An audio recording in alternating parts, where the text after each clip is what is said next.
Many have come out of the theater disappointed with The Force Awakens, with it just being okay.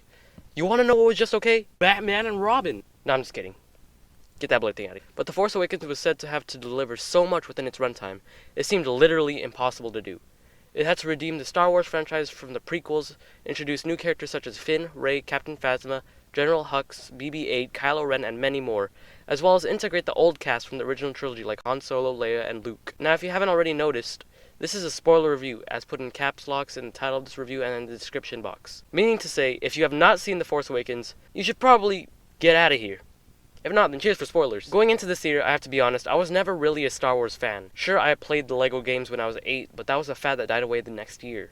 I never technically watched the original trilogy beforehand because my first attempt at watching it was when I was 8 and I shut off the TV. This was due to its technological disadvantages compared to the prequels, for when I was a kid, all I was into was the visuals and the cool CGI. As a 5-year-old, I praised Revenge of the Sith when it premiered. I guess you could say that I grew up with the prequels, but looking back at it, the CGI does not hold up at all, oh my god. However, The Force Awakens, I would say, does its job phenomenally. It did what it had to do, like introducing new characters, integrating old ones, while still maintaining a great coherent story. And with all of this, it did more. It made me a Star Wars fan. I was on the edge of my seat throughout the whole movie and didn't want it to end. The story begins with Finn rejecting to be part of the First Order. He later runs into Rey and they both find out that BB-8 has a map that is the key to finding the legendary Luke Skywalker. On their journey, they run into Han Solo and Chewbacca. The whole dang thing was so fun that I prayed the movie would never end. And that says a lot about this. The death of Han Solo was very touching, but could have been much more impactful if I had not been spoiled from the plot point beforehand.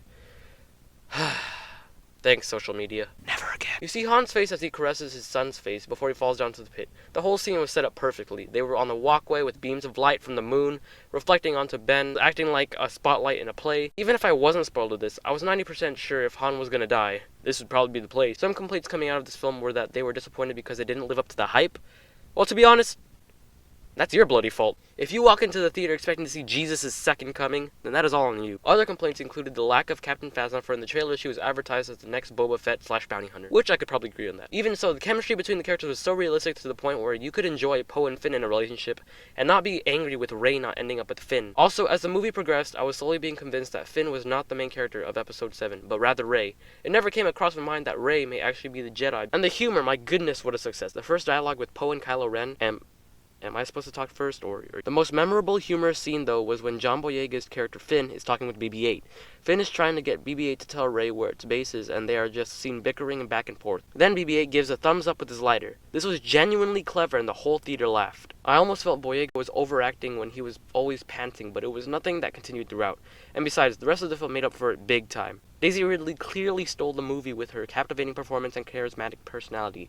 The film blew me away because I didn't know what to expect, and even though I was spoiled for some major plot points, seeing it executed on the big screen for myself is a huge difference than just telling me what happens. While it does draw inspiration from A New Hope, like a droid carrying info and a main character beginning his/her origins in the desert, it works. It isn't really a bad thing if A New Hope got so much praise for it. Sure, it could be criticized for being unoriginal, but I'd like to point out that even before Ren was unmasked, I kinda knew how he looked like because I looked up the actor before watching the movie. But when he was unmasked the first time, people behind me were like, Episode 7 does an exceptional job distinguishing Kylo Ren from Darth Vader, with Ren's tantrums to his goal to be one day like Darth Vader, and to his fall into the dark side. His appearance as well shows a stark contrast with Vader having a battle-scarred face, while Adam Driver's Ben Solo is like an emo, misguided youth. Remember, in choosing to save a family member, Ben Solo went to the dark side while Anakin ascended to the light by saving Luke from the Emperor. Vader was a seasoned veteran, whereas Kylo Ren, as seen by losing to a fight with Rey, is still in training and is not just a rehash of Darth Vader. Thus, it is very apparent that Kylo Ren is not Darth Vader. And this is coming from a person who was a non-Star Wars fan before watching the movie.